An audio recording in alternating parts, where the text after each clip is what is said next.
Hey, what's going on, everybody? Rodney Carr here, and well, today's message is probably going to get me shunned a little bit by my fellow believers because what I have to say is something that I don't think that anybody really wants to hear.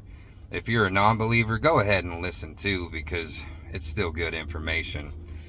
Um, but I've been hearing ever since I've been a believer.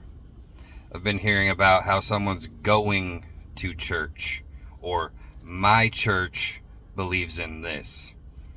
But when I read the scriptures, which is our how-to manual for life as a believer, it doesn't talk about this church or that church. It talks about the church. So there's a difference between a church and the church. Now, if you want to call your church going to church, well, that's fine. But the reality is, it's actually just a place of worship. It's not your church. It's where you're going to worship. You see, we as believers are the church.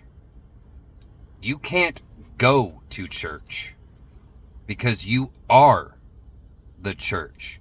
You are God's temple. His Spirit resides in you. It doesn't reside in a building. So you can't go to church because it's you.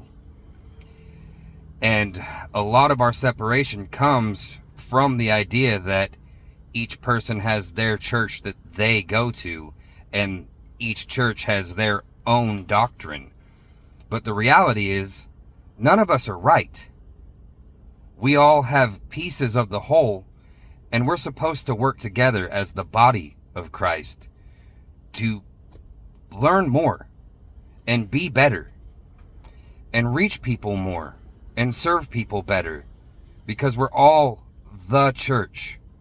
It says in the Bible, where two or more are gathered in my name, I will be there. We can gather anywhere. We can gather at a coffee shop. We can gather at a gas station. We don't have to go to a building that's dedicated to God. We are dedicated to God. And I just want everyone to realize that again. And we can work together to get things done. Anyways, have a good day.